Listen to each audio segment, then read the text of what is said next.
Hola a todos, mi nombre es David Díaz Pérez, soy enfermero respiratorio del Hospital Universitario Nuestra Señora de Candelaria en Tenerife y bueno, hoy tengo la oportunidad de darles una masterclass sobre el seguimiento y manejo del paciente con EPOC en consulta monográfica. En primer lugar quería darle las gracias al doctor Héctor González de la Torre por haberme invitado a participar hoy de una forma un poco extraña, no presencial, no en directo, sino online asincrónica, a través de una clase virtual que estarán viendo todos ustedes probablemente de vuestras casas, apoyando sobre todo la primera parte más académica que ya les habrá impartido probablemente el doctor Héctor González y que espero que sea de máxima utilidad. Déjenme comenzar sobre todo dándole unas pinceladas sobre la importancia que tiene conocer esta enfermedad, conocer a las personas que tienen esta enfermedad y conocer qué actuaciones o intervenciones por parte de enfermería son más importantes. La EPOC es una enfermedad adquirida, progresiva, crónica, cuyo principal factor de riesgo es el tabaquismo. Es la tercera causa de muerte en el mundo a nivel mundial. Es una enfermedad cuya prevalencia en nuestro entorno, en nuestro país, supera el 10%, según el último estudio de EPISCAN-2, y cuya tasa de infradiagnóstico supera el 70%. Es una enfermedad que cada vez tiene más cara de mujer, sobre todo porque las cifras de tabaquismo entre mujeres ha aumentado, aunque ciertamente población mujer joven ha disminuido en los últimos 2 años, pero en mujeres entre 40 y 64 años ha aumentado de manera no exponencial, pero sí progresiva. Y es una enfermedad que resulta incapacitante, limitante para las actividades de la vida diaria y actividades de la vida instrumental, que aísla a nuestro paciente y que ciertamente tiene un alto impacto y una alta carga de enfermedad, no solo para la persona que lo padece, sino también para su entorno, para la sociedad, para las propias organizaciones sanitarias y también en general, para lo que es la vida activa de nuestro paciente. Muy bien, pues vamos a comenzar. Muy bien, en primer lugar, aquí está el índice de la sesión que vamos a tener a lo largo del día de hoy. Durante la próxima hora vamos a hablar del impacto del seguimiento de la EPOC, signos y síntomas de exacerbación en pacientes con EPOC, factores de riesgo de una exacerbación, instrumentos de valoración del control clínico e impacto de la EPOC y diferentes modalidades asistenciales que se han dado y que se han desarrollado a partir de la pandemia, aunque ciertamente algunas modalidades ya las estábamos implementando y desarrollando porque conocíamos el efecto y el impacto positivo que podían tener en nuestro paciente. Bueno, en primer lugar he querido comenzar con esta diapositiva porque quiero que conozcan las diferentes modalidades de atención que damos nosotros en nuestra consulta a los pacientes con EPOC. Tenemos consulta presencial programada, tenemos también atención, no solo a demanda, sino también atención de pacientes que precisan de atención especializada por parte de equipos preparados y formados. La consulta telefónica, que sin duda ya supone prácticamente un 40% de nuestra atención diaria, consulta telefónica programada. Luego tenemos la suerte de poder contar con el equipo de atención a domicilio también para poder acercar y facilitar algunas de las intervenciones que son básicas en el abordaje y en el manejo de los pacientes con EPOC. Y luego también tenemos esa consulta presencial a demanda o derivada por parte de otros profesionales, ¿no? A esto hay que añadir, aunque ciertamente la cuantía es bastante menor, un porcentaje muy pequeño de teleconsulta, a través de llamada virtual, a través de los ordenadores que disponemos en nuestra consulta, pero ciertamente es algo que bueno, estamos comenzando y que en algunos pacientes, siempre adaptado al perfil de cada uno de ellos, pues puede ser útil, ¿no? Puede ser útil tanto para ellos como para nosotros, no solo para evitar desplazamientos, sino también para conocer o espiar un poco las condiciones y el entorno que rodea a nuestro paciente con EPOC. Muy bien, comenzamos y este es el típico paciente o el perfil de paciente que nos llega a la consulta, ¿no? Paciente de 68 años, con un alta reciente, por agudización grave de EPOC, con antecedentes pulmonares personales de fumador activo, un IPA, un índice paquete año, es decir, el tabaco acumulado que fuma el paciente de 40 paquetes año, que es una tasa, un IPA bastante elevado, hipertensión, dislipemia, una obesidad grado 2 con un IMC de 36, una diabetes tipo 2. Fíjense, este tratamiento al alta tiene triple terapia inhalada con 3 dispositivos de cartucho presurizado con cámara espaciadora. Tiene budesonida, bromuro hipotropio, salbutamol. Además también tiene budesonida en spray nasal. Tiene que hacerse lavado previamente. Luego tenemos bisoprolol, tenemos amlodipino, furosemida, simvastatina. Luego también tenemos antidiabéticos orales, omeprazol. Tenemos también laxantes, hierro oral también. Entendemos que el paciente puede tener algún tipo de anemia. Y también tenemos un sobre de vitamina C cada 24 horas que según las indicaciones o recomendaciones debe tomar junto con el hierro oral. El paciente nos llega con una clínica de disnea esfuerzo, una expectoración matutina, nicturia, es decir, se levanta varias veces a orinar por la noche, dolor en las piernas con esfuerzo y tos irritativa. Al alta, cuando vemos esta recomendación, leemos estas recomendaciones, la de no fumar en mayúsculas, vacunación antigripal y antineumocócica. Aquí se le recomienda específicamente la Prevenar 13, a pesar de que no está financiada para esta patología. Caminar 1 hora al menos 3 veces en semana. Y luego aquí le da información sobre cuándo tiene la consulta y sobre todo qué tipo de pruebas se tiene que hacer. Fíjense, interesante, tiene consulta el 26 de diciembre en la segunda planta. La consulta 10, previamente tiene una radiografía de tórax, edificio principal, tercera planta, y una espirometría en el bloque central, séptima planta. Para la espirometría, no tome la terapia inhalada desde el día anterior y llame al 012 para confirmar la cita y el horario. Claro, ¿qué es lo que nos puede llamar la atención de todas estas recomendaciones que tenemos aquí? Bueno, es un paciente mayor de 65 años, está en una situación que conocemos por la literatura, donde el riesgo de reingreso de pacientes con EPOC, con agudización grave de EPOC, pues es bastante elevado. Tiene unos antecedentes que por lo que podemos ver todavía tiene un hábito tóxico, una enfermedad como es la del tabaquismo que es activa todavía y que esto puede también ser un factor de riesgo de reingreso. Paciente con comorbilidad cardiovascular, hipertensión, dislipemia, obesidad, diabetes. Vemos que el paciente tiene un gran número de tratamientos. Tiene tratamiento oral, tratamiento inhalado, tratamiento también inhalado por spray nasal. Bueno, pues ciertamente ya no solo por el número de tratamientos, sino por las diferentes formas en las que se lo tiene que administrar, pues podemos confirmar o podemos sospechar que se trata de un tratamiento con bastante complejidad. Bueno, podemos ver también que la clínica de disnea esfuerzo, la expectoración, la nicturia, la tos irritativa, bueno, nos hacen sospechar de que el paciente, a pesar de que acaba de salir del hospital, presenta también síntomas y signos que pueden decirnos que el paciente no se encuentra en una fase muy estable.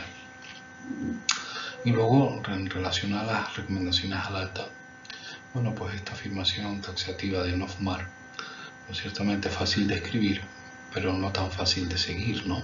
Por lo tanto, bueno, haremos reflexiones más adelante sobre esto. Vacunación antigripal y antineumocócica como parte del abordaje preventivo, aunque, como comenté antes, la Prevenar 13 no está financiada, pero ciertamente está indicada y recomendada para estos pacientes. Caminar al menos 1 hora 3 veces a la semana. Bueno, ciertamente este tipo de recomendaciones, este tipo de afirmaciones, que como les dije antes son muy fáciles de escribir, pero son muy difíciles de llevar a cabo por parte de nuestros pacientes si no hay una parte de seguimiento y asesoramiento especializado por parte de nuestra consulta. Bueno, en resumen, podríamos decir que se trata de un paciente con una alta complejidad de tratamiento, que tiene gran cantidad de comorbilidades también, que es un paciente que dentro de esas comorbilidades el tabaquismo sin duda es la que tiene mayor impacto en la progresión de su enfermedad, y además también, bueno, pues podemos preguntarnos si esos signos, esos síntomas que manifiesta el paciente son debidos a una nueva situación de exacerbación, de inicio de exacerbación. Si comenzamos con la parte de tratamiento, quiero comentar varios aspectos importantes para que tengan en cuenta a la hora de poder abordar a un paciente. Estas recomendaciones no solo están dirigidas a los pacientes con EPOC, sino con cualquier paciente que presente varias comorbilidades y por lo tanto varios tratamientos indicados. Aquí nos vamos a centrar más en la parte de terapia inhalada. Fíjense, estos resultados son de nuestra corte de estudio de nuestros pacientes y fíjense como el 67% de los pacientes con un FEP1 menor al 30%, esto quiere decir pacientes que presentan una obstrucción al flujo aéreo muy grave, tienen hasta 3 dispositivos de inhalación. 3 dispositivos, ¿no? La pregunta que probablemente se puedan hacer ustedes es que si los tienen indicados es porque lo necesitan, ¿no? Pero ciertamente el tratamiento más efectivo no es el que se prescribe, sino que el que se administra correctamente, ¿no? Entendemos también que cuanto mayor complejidad de tratamiento para pacientes que normalmente son mayores de 65 años, que presentan, como les dije anteriormente, mayor cantidad de fármacos y que, como sabemos también, y que no solo en nuestra corte, sino en cortes nacionales, son pacientes que tienen una limitada comprensión sobre el manejo de su tratamiento, un limitado conocimiento también sobre los aspectos importantes del tratamiento, y ahí es donde tendremos que hacer un énfasis educativo para enseñar a nuestro paciente a que el tratamiento prescrito no solo es importante dárselo, sino dárselo correctamente, ¿no? Pero nosotros como profesionales sanitarios tenemos también una obligación, que es la de simplificar el tratamiento. Y simplificar el tratamiento se refiere a que el paciente debe tomar el tratamiento que necesita. Y esto, a pesar de que pueda resultar un poco extraño, por nuestra parte que somos profesionales no prescriptores, nosotros tenemos que incentivar, tenemos que conocer y tenemos que averiguar aquellas limitaciones que tiene nuestro paciente para dar luego herramientas facilitadoras, ya no solo al paciente, sino también al resto del equipo asistencial, es decir, en mi caso a los neumólogos, ¿no? Porque se puede dar el caso que hay pacientes en los que podemos sustituir y podemos simplificar el tratamiento, sobre todo prescribiendo fármacos o formulaciones combinadas dentro de un mismo dispositivo. Fíjense que llama también la atención, fuera de nuestra corte, llama también la atención en este estudio publicado en 2011, cómo los pacientes cuyo índice de masa corporal aumenta también el número de dispositivos indicados. Fíjense, en estas líneas rojas son aquellos que tienen un índice de masa corporal mayor, y fíjense que a igualdad de gravedad de obstrucción tienen un mayor número de dispositivos. Fíjense, por encima de 2 para este IMC superior, y para IMC inferiores tenemos por debajo de 2,5.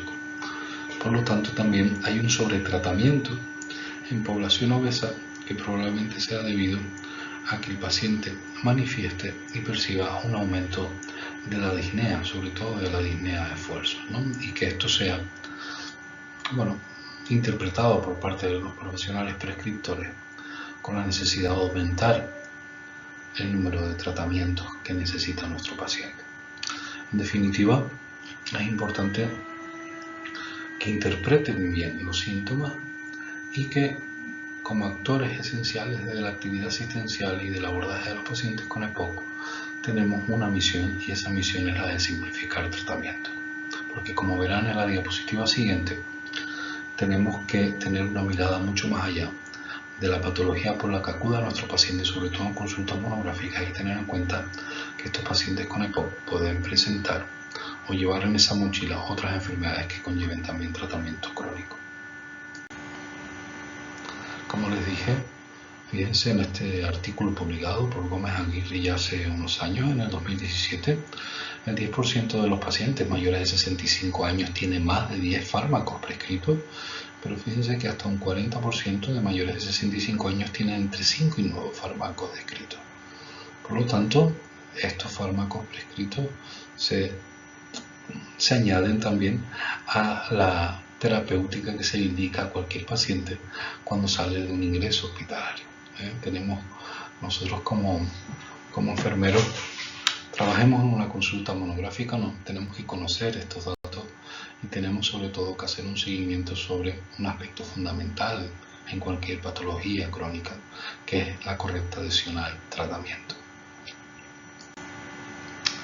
Pero claro, nuestro paciente, como vimos anteriormente, ya no solo hay una complejidad importante de tratamiento, sino que es que esta complejidad de tratamiento viene derivada de un paciente con múltiples comorbilidades, con múltiples enfermedades.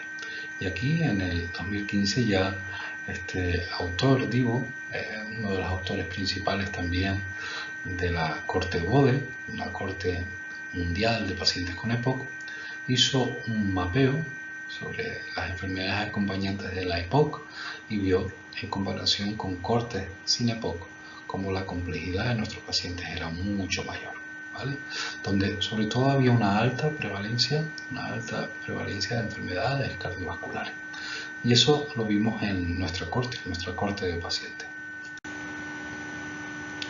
Este es un artículo que publicamos hace unos años, donde colaboramos con la corte de pacientes de CCCAN, aquí de Canarias, y donde vimos que los pacientes con EPOC de nuestra comunidad tenían una alta prevalencia de enfermedad cardiovascular. Fíjense, hipertensión arterial hasta un 72%, diabetes tipo 2 hasta un 40%, dislipemia 70%, y así múltiples comorbilidades cardiovasculares que presenta nuestro paciente. Por lo tanto, y también podemos afirmar que tenemos un fenotipo de EPOC canario, ¿no? Donde la presencia de enfermedad cardiovascular es bastante superior a otros cortes de pacientes nacionales e internacionales.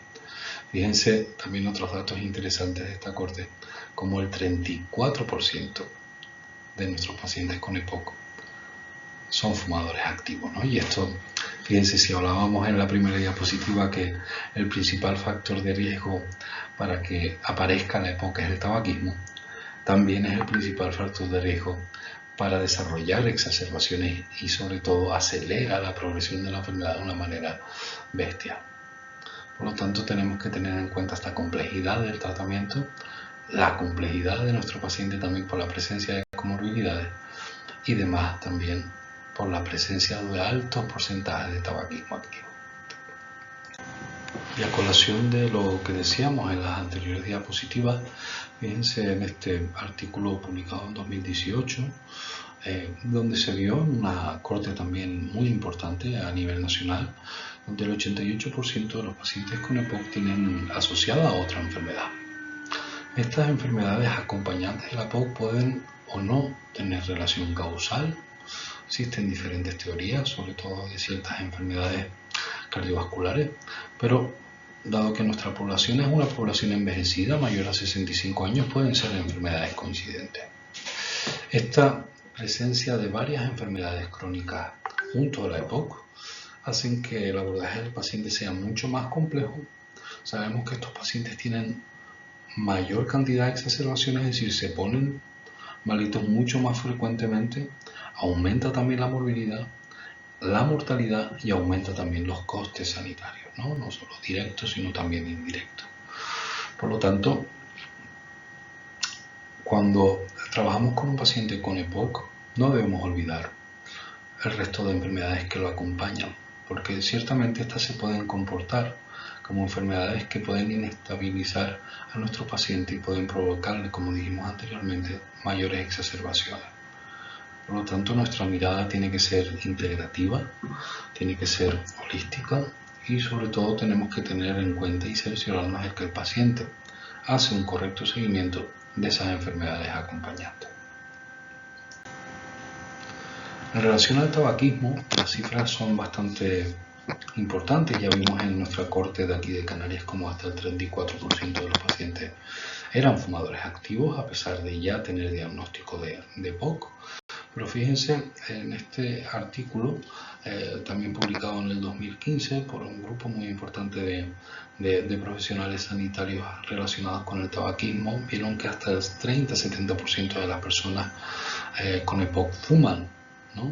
Superando incluso las cifras de nuestra corte regional, y que el 20% de los pacientes ingresados por EPOC son fumadores activos. Por lo tanto, como les digo, esta enfermedad, y cuando hablo de esta enfermedad hablo del tabaquismo, porque el tabaquismo, es importante que sepan, no es un hábito, es una enfermedad crónica, adictiva y recidivante, ya así reconocida por la OMS desde hace ya prácticamente 2 décadas, y por lo tanto, como enfermedad, tenemos que darle soporte al paciente, soporte profesional para su deshabituación lo antes posible, y sobre todo si hay enfermedad ya diagnosticada, ¿no? Dígase POC, dígase cualquier otra enfermedad cardiovascular, dígase cualquier otra entidad que pueda verse empeorada por el seguimiento de este hábito tóxico, ¿no? De esta enfermedad tóxica.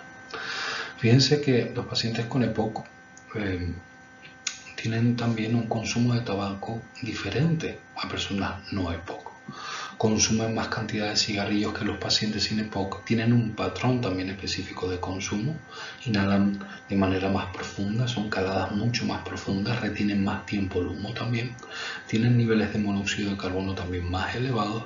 Recuerden que la EPOC es una enfermedad obstructiva y por lo tanto retiene, atrapa aire, y por lo tanto entendemos que en los pacientes, al no realizar una correcta ventilación, pues bueno, estos niveles de monóxido de carbono son más elevados. Tiene una mayor dependencia a la nicotina también, un grado de motivación más bajo para dejar de fumar, una baja autoeficiencia, es decir, el paciente cree que va a fracasar si realiza un intento de abandono de tabaco.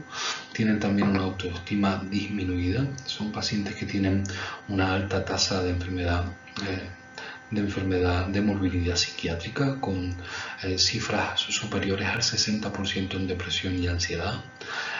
Incremento también de peso asociado al abandono de tabaco, una de las causas de recaída. Sobre todo esto lo vemos en mujeres, lo vemos nosotros en nuestra consulta día a día, pero también se ve en estudios descriptivos de diferentes cortes, donde las mujeres sobre todo en un momento dado recaen nuevamente al verse que hay un aumento progresivo de peso después de un abandono, de un cese de tabaquismo. Bueno, y estas son características importantes que debemos de tener en cuenta.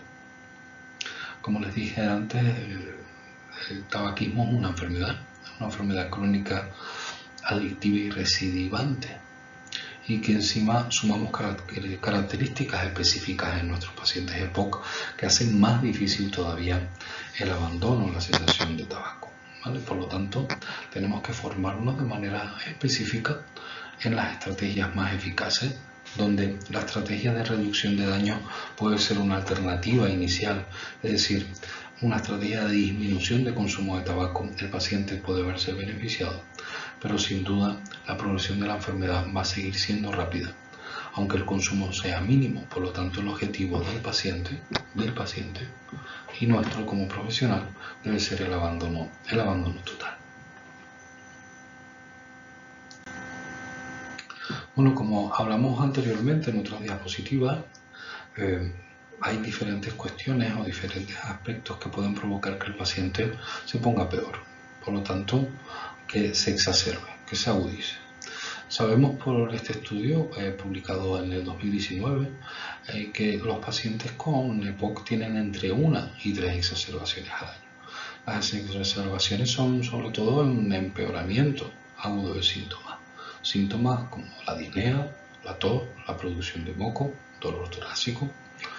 Este empeoramiento agudo de síntomas lleva a un deterioro del estado de salud que afecta a la progresión y al control de la enfermedad, Esta tiene un impacto muy importante al aumentar la mortalidad, sobre todo.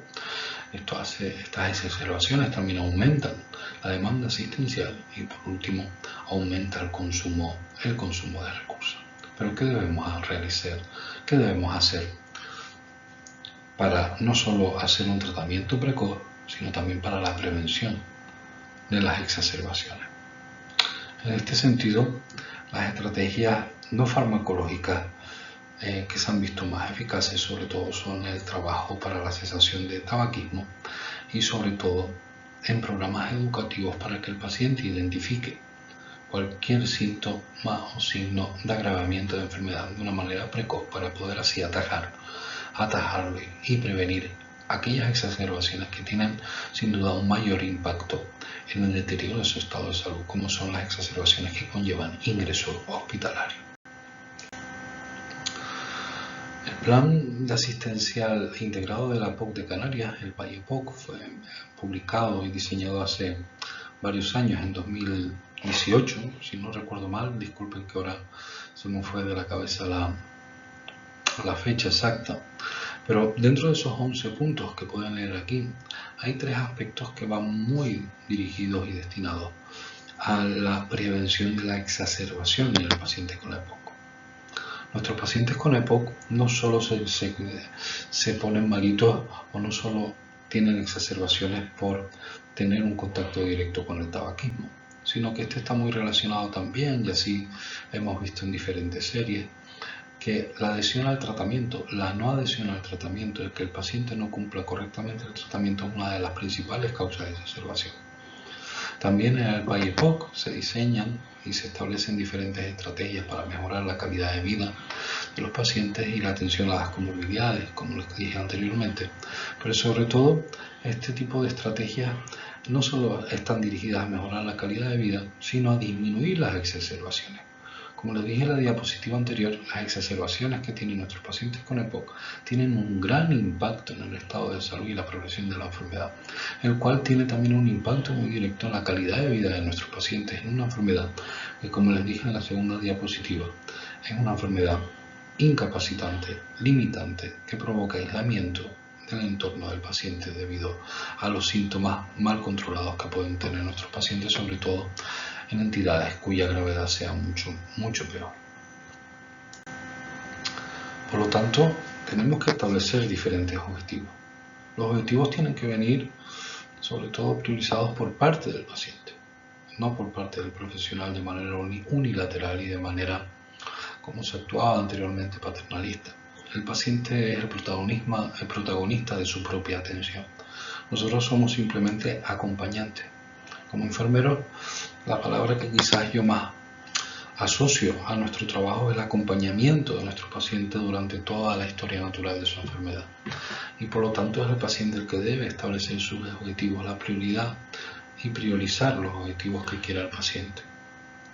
A veces, en muchas ocasiones no coinciden nuestros objetivos, los que tenemos planteados por parte del paciente y el profesional, y tenemos que aceptarlo, ¿no? Tenemos que hacer un trabajo de aceptación de que el paciente prefiere a lo mejor cuestiones que sabemos que tienen un menor impacto, aunque sí tienen impacto positivo menor, pero sería este menor que si hiciéramos o si fuéramos por otro camino.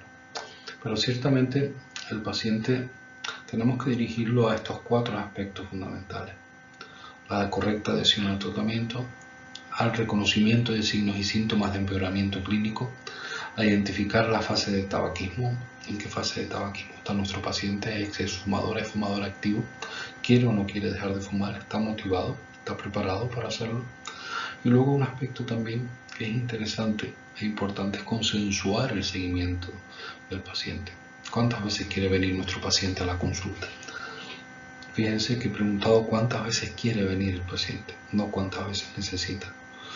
Eso es una pregunta algo peligrosa, porque cuando queremos interpretar la necesidad de nuestro paciente, ahí sí que nos podemos equivocar. Y una de las cuestiones importantes para prevenir las exacerbaciones y mejorar el control de la enfermedad es el seguimiento activo de este tipo de pacientes tan complejos y tan vulnerables. En este sentido, durante los diferentes contactos que tengamos con nuestro paciente, bueno, pues sabemos que tenemos que abordar diferentes temas. Estos temas tienen que ir priorizados y consensuados también con nuestro paciente, pero ciertamente la literatura nos pone diferentes topics que son importantes y que van destinados a disminuir ese nivel de exacerbaciones. Aquí les presento el seguimiento dividido en 6 semanas de un paciente con EPOC. Fíjense cómo hablan, aquí proponen hablar de inhaladores, nebulizadores si los tuviera, la cesación tabáquica, luego también la actividad física, también estrategias de relajación. Recuerden que en estos pacientes tienen un alto grado de ansiedad y de depresión. También estrategias preventivas como a través de la vacunación. Luego también medidas preventivas a través de medidas evitacionales también. Sobre todo entendemos como medidas evitacionales no solo están relacionadas con el tabaquismo, sino con ambientes también contaminados o con situaciones que pueden ser de riesgo, que ya previamente pueden estar o no identificadas por el paciente. Y luego también algo que tiene que ver mucho con la identificación de signos y síntomas de agravamiento. Tengan en cuenta que aspectos que nos arroja la literatura es que los pacientes con EPOC, y sobre todo cuanto mayor gravedad de la obstrucción del flujo aéreo, más veces nos encontramos esto, los pacientes retrasan muchísimo la solicitud de ayuda por parte de un profesional sanitario cuando empeora su estado de salud. Y que búsqueda de ayuda lo deja para situaciones en las que para ella es imposible estar en su domicilio, para situaciones en las que el paciente ya se encuentra en riesgo vital, ¿no? Por lo tanto, tenemos que enseñar al paciente a que después de aplicar su plan de acción, tenemos que intentar que acuda cuanto antes al profesional sanitario. Bueno, aquí les presento una escalera de atención dirigida al paciente con EPOC que tenemos diseñada dentro de nuestra consulta, ¿no? Donde hay diferentes aspectos que tenemos que enseñar a nuestro paciente. Dentro de las exacerbaciones, 2 síntomas importantes y signos sería la disnea. Recuerden que la disnea es un síntoma subjetivo, ¿vale? Manifestado por el paciente, que es difícil de interpretar. Nosotros podemos ver signos como si tiene o no tiene trabajo respiratorio, si usa o no musculatura accesoria, si tiene o no ruidos respiratorios añadidos. Pero la disnea o el grado de disnea es algo que nos manifiesta el paciente. El esputo, cantidad, color, aspecto, viscosidad, otro de las cuestiones que debemos enseñar a interpretar a nuestro paciente. La decisión terapéutica centrada sobre todo en la terapia inhalada y en el tratamiento de comorbilidades, como les comenté en diapositivas anteriores. Hábitos tóxicos como son el tabaquismo, pero que existen también otros hábitos tóxicos que pueden ser tanto ocupacionales como domiciliarios, como puede ser, por ejemplo, el uso de sustancias químicas no adecuadas para la limpieza, por ejemplo, consumo de alcohol también, consumo de otras drogas y actividad física, donde sin duda esta disnea que comentábamos anteriormente puede provocar un sedentarismo en situaciones, como les dije, puede actuar como factor también de riesgo de exacerbaciones, ¿no? El sedentarismo, fíjense que las estrategias dirigidas a mejorar o disminuir el sedentarismo son tan eficaces como aquellas que van dirigidas, por ejemplo, a disminuir la obesidad. Y en algunos artículos incluso he visto afirmaciones que tienen un impacto igual, no superior, pero sí igual que a la cesación de tabaco. Por lo tanto, estamos hablando de un aspecto fundamental que tenemos que motivar, tenemos que incentivar y tenemos que facilitar con diferentes estrategias, pero teniendo en cuenta que estos 2 aspectos sobre todo son de vital importancia. Si no tenemos un paciente con control de síntomas, es muy difícil poder indicar y trabajar en esta dirección. Bueno, aquí les dejo diferentes herramientas donde podemos monitorizar y controlar a nuestro paciente con EPOC. Fíjense, tenemos aquí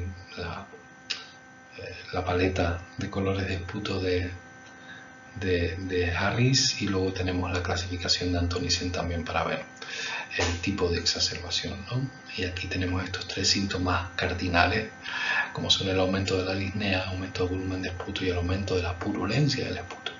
Y si tiene los 3 síntomas o si tiene uno, pues bueno, pues se clasifican entre 1 y 3. Pero luego la paleta de colores es una herramienta interesante porque nos ayuda a que el paciente, que en ocasiones no sabe cómo expresarse o cómo describir su esputo, nos pueda indicar, señalando simplemente la purulencia del esputo. Fíjense, un esputo de aspecto mucoso, muy purulento, purulento y muy purulento. Incluso faltaría aquí una paleta de colores que es el esputo negro, el esputo negruzco, ¿no? Que en ocasiones se puede dar y que puede estar también asociado a hemoptisis. Tengan en cuenta que tenemos que diferenciar muy bien y tenemos que saber también que la coloración del esputo no solo lo da la carga bacteriana, sino que también nos lo da la inflamación de la vía aérea. Porque hay enzimas que aparecen, sobre todo que aumenta su número cuando hay inflamación de la vía aérea, que pueden hacer cambiar el color del esputo, pero que quedaría en amarillo. Si empeorara este color a un color más purulento, verdoso, como pueden ver ahí, marronáceo, un poquito más oscuro, eso quiere decir ya que hay una gran cantidad de bacterias que me están provocando ya no solo un cambio de coloración de esputo, sino también un cambio en la viscosidad y sobre todo también en la cantidad. Por lo tanto, son esos 3 cuestiones que tenemos que valorar y tenemos que preguntar a nuestro paciente. Fíjense que para medir la disnea, que era otro de los aspectos que habíamos hablado anteriormente, tenemos algo objetivable, que sería la cantidad, el color, la purulencia del esputo, pero tenemos la disnea. Y la disnea, ciertamente, como les dije, este es un síntoma que debe manifestar nuestro paciente. Lo único que nosotros sí tenemos que intentar convertir esta información cualitativa en cuantitativa para poderla medir y poder comparar con registros anteriores o posteriores para ver la eficacia de nuestras intervenciones.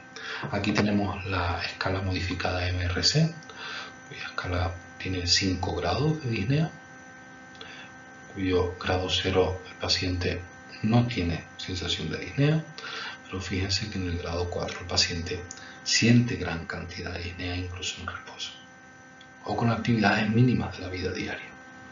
Nosotros, para los pacientes EPOC en 2018, este autor, Tapper, de Países Bajos, validó esta escala donde no solo mide grado de disnea, sino también otros signos y síntomas que tienen alto impacto sobre nuestro paciente. La tos, la flema, la opresión en el pecho, cómo se siente de cansado cuando sube escaleras una pendiente, cómo se siente de cansado cuando realiza actividades dentro de su casa, si se siente o no seguro al salir de su casa, si duerme con problemas o sin problemas, y una pregunta también interesante sobre el ánimo o la energía que tiene el paciente en esos momentos. Bueno, estas 2 escalas nos pueden ayudar a medir de manera cuantitativa qué alto grado de impacto de la enfermedad tiene sobre nuestro paciente.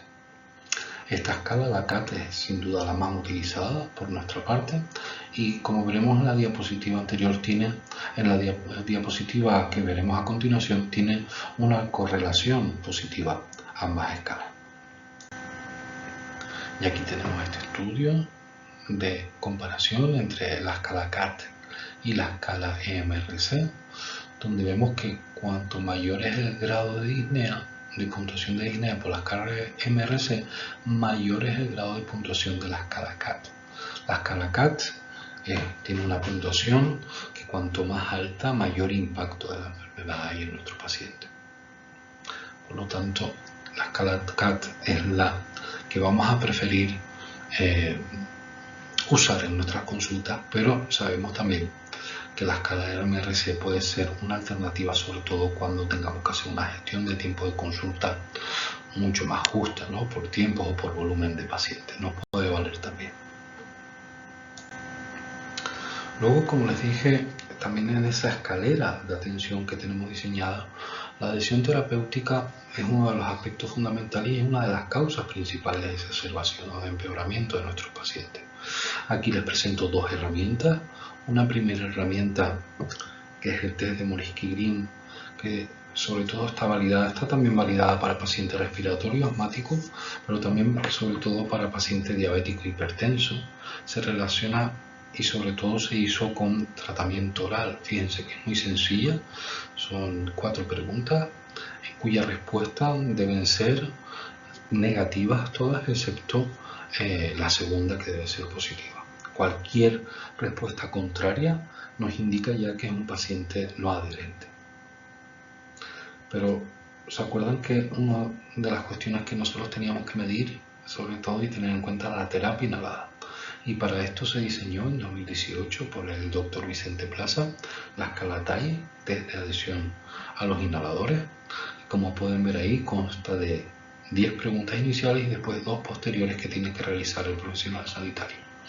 Aquí sobre todo hace preguntas relacionadas sobre la actitud que tiene el paciente hacia su tratamiento. Sobre todo describe 2 tipos de incumplimiento o de no adhesión, que sería la no adhesión errática, es decir, el paciente que olvida de tomar su tratamiento, y no adhesión deliberada, aquel paciente que no toma el tratamiento debido a diferentes cuestiones que pueden estar asociadas a falsas creencias, a miedos sobre el tratamiento, una percepción de necesidad de tratamiento también disminuida y que hacen en definitiva que el paciente no se tome el tratamiento. Fíjense que en ningún momento he hablado de que se dé mal el tratamiento o que no recuerde el tratamiento. Estas actitudes erráticas y deliberadas son muy comunes, como veremos en diapositivas a continuación, y que sin duda suponen el gran reto de la atención sanitaria de los pacientes con EPOC y con terapia inhalada.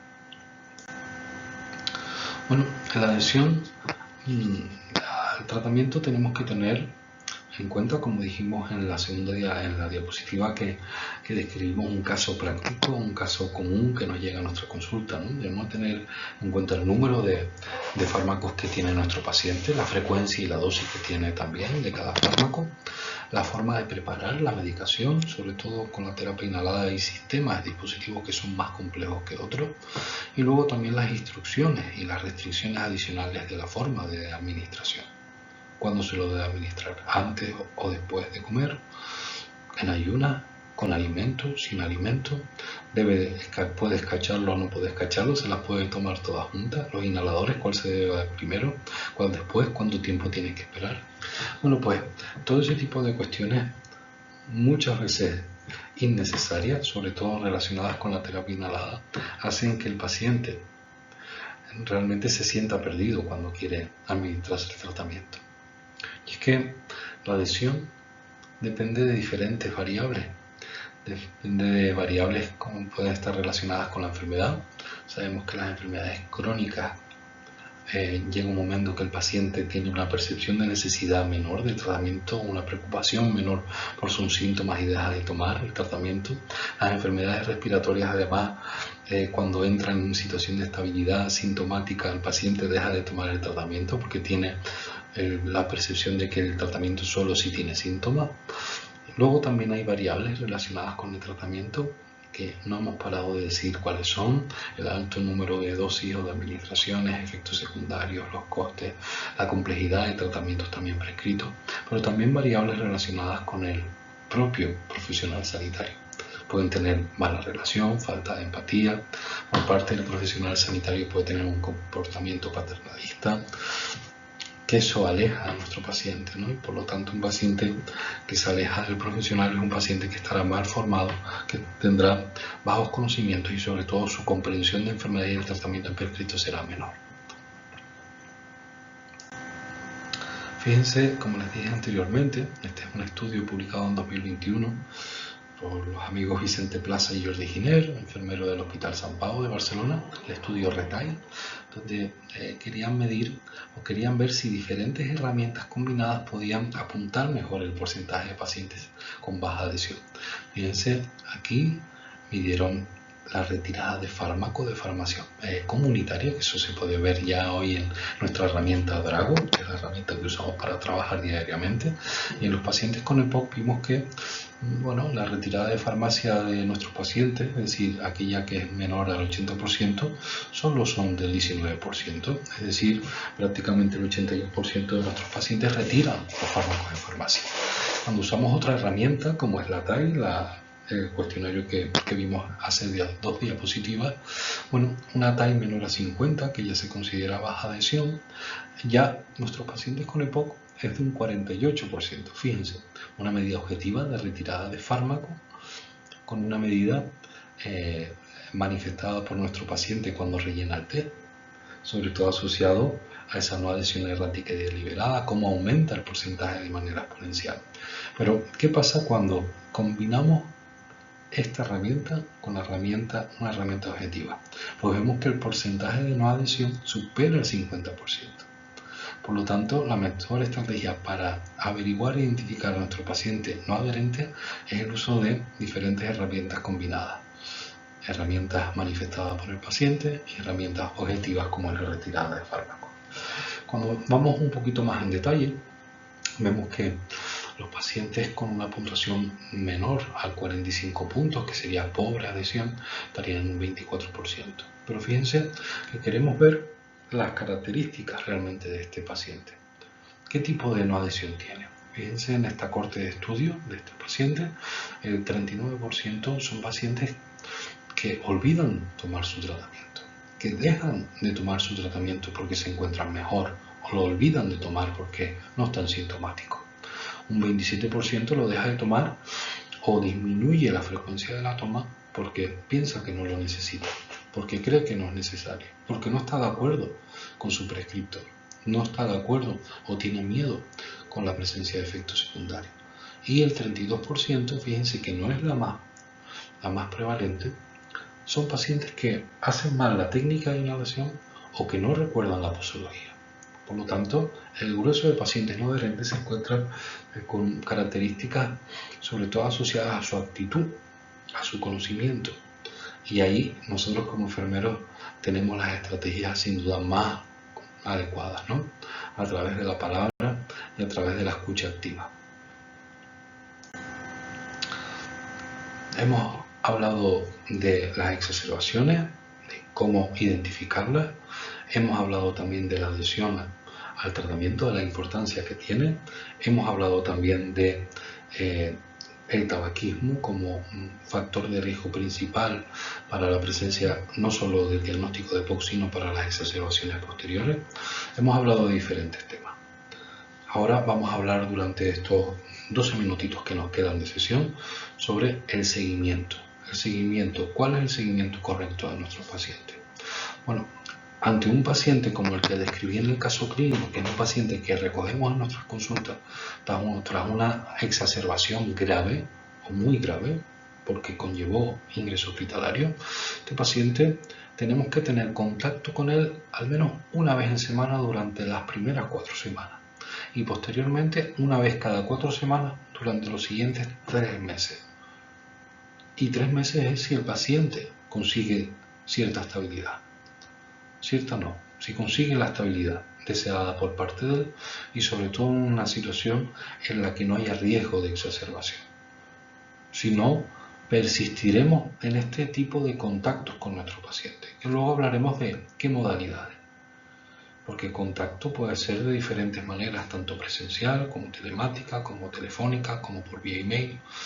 Pero tenemos que tener en cuenta que la consulta telemática, es decir, la no presencial, no sustituye los contactos cara a cara, face to face.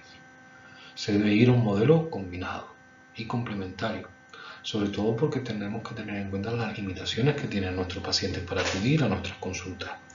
En el Hospital de la Candelaria, nuestra zona de salud llega hasta 80 kilómetros, es decir, hay pacientes que se tienen que desplazar 80 o más kilómetros para acudir a nuestra consulta. Y ciertamente esto conlleva ciertos inconvenientes para algunos pacientes, no solo económicos, sino también tenemos pacientes que trabajan, o incluso pacientes que no trabajan pero que los tienen que traer personas que están en edad laboral. Por lo tanto, tenemos que ser flexibles y accesibles a nuestros pacientes. Sabemos que ante situaciones de pacientes como estos que están dados de alta hace muy poco, se debe aumentar el número de contactos con el paciente y el entorno. La consulta presencial es el momento ideal para promover mejoras en competencias y habilidades en salud. Hay que incentivar y motivar. Hay que identificar aquellas cuestiones que el paciente puede hacer y hace. Tenemos que identificar situaciones que el paciente puede hacer y no hace. Y ante esto tenemos primero que identificar las barreras que el paciente manifiesta y posteriormente ver aquellos aspectos o comportamientos que se comportan como facilitadores para que finalmente haga lo que puede hacer y quiere hacer. Además, también nos debemos apoyar posteriormente en elementos de seguimiento telemático, como pueden ser el email, como pueden ser el teléfono o el seguimiento a través de teleconsulta, es decir, de consulta virtual o telellamada. Para esto tenemos que tener en cuenta que nuestra población es una población con un bajo índice de alfabetización digital y que por lo tanto, si nosotros proponemos al paciente un seguimiento, tiene que adecuarse no solo a sus condicionantes sociales que tiene el paciente en su propio entorno, sino también a las preferencias que puede tener el paciente. Un simple contacto telefónico o consensuar con el equipo de atención primaria un seguimiento combinado y compartido pueden ser la mejor elección. En este sentido, en 2019, justo antes de la pandemia, se propuso por este autor este tipo de seguimiento. Este tipo de seguimiento sobre todo en pacientes no tan vulnerables, no tan complejos, un paciente en el que queremos que se convierta mucho más protagonista y activo de su enfermedad, donde él decida en cualquier momento cuándo quiere o no quiere acudir, pero siempre basado en una serie de signos y síntomas o de percepción de estabilidad que pueda tener nuestro paciente. A través de esto nosotros llamamos al paciente, preguntamos por síntomas, también administramos la escala CAT, revisamos también su plan de acción y comprobamos si el paciente, cómo está nuestro paciente. Si el paciente presenta un deterioro respecto a la consulta anterior, se le invita a venir a la consulta de manera presencial para confirmar y monitorizar estos síntomas. Y en caso de que no quiera venir, pues trasladaremos el caso a la gestora de casos, en nuestro caso sería la unidad de continuidad de cuidado, quien junto con el equipo de atención primaria podemos decir, como dije anteriormente, un seguimiento conjunto y una atención precoz por parte de su equipo asistencial más cercano, como es el del centro de salud. Por lo tanto, esta estrategia propuesta por Farias en 2019 puede ser una estrategia efectiva, sobre todo con aquellos pacientes que no son tan graves o tan frágiles o vulnerables. Por lo tanto, y para terminar, es importante la identificación de signos de empeoramiento para disminuir la carga y el impacto de la enfermedad. Debemos tener la habilidad de priorizar nuestras intervenciones también, siempre consensuadas y adaptadas al paciente, al entorno que tiene nuestro paciente, el que está delante en ese momento. El seguimiento del paciente de riesgo, sea cual sea la modalidad, debe ser de manera intensiva a corto plazo y disminuye el riesgo de exacerbaciones, y las herramientas que nos dan un valor cuantitativo de una característica cualitativa son más precisos que la entrevista clínica clásica. Esta afirmación, sobre todo, quiere decir que debemos utilizar las herramientas que tenemos a nuestra disposición para evaluar el estado de nuestro paciente en un momento puntual, pero también para el seguimiento de este, porque esta información cuantitativa nos va a marcar este eje, esta vista, esta mirada longitudinal sobre la historia natural de la enfermedad. Y nada más, muchísimas gracias. Aquí tienen diferentes cómo el día, y yo con mis pacientes también les doy diferentes modalidades para poder acceder a nosotros de atención, a ustedes también.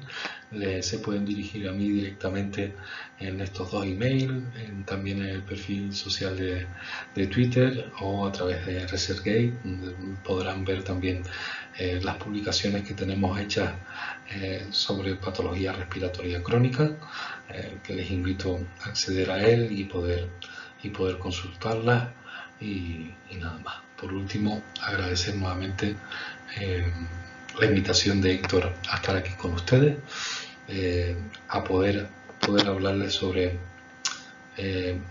una patología que sin duda, ya no solo por su prevalencia, sino por lo que provoca en nuestros pacientes y en su entorno, es una enfermedad que precisa de nuestra ayuda. Somos actores y agentes protagonistas en el seguimiento y abordaje de esta enfermedad. Somos protagonistas también en el diagnóstico, pero sobre todo en la promoción y la prevención de esta enfermedad, sobre todo con la prevención del tabaquismo y sobre la cesación de tabaquismo lo antes posible. En cualquier entorno, en cualquier nivel asistencial, es importante conocer esta enfermedad y sobre todo las características de esta, ¿no?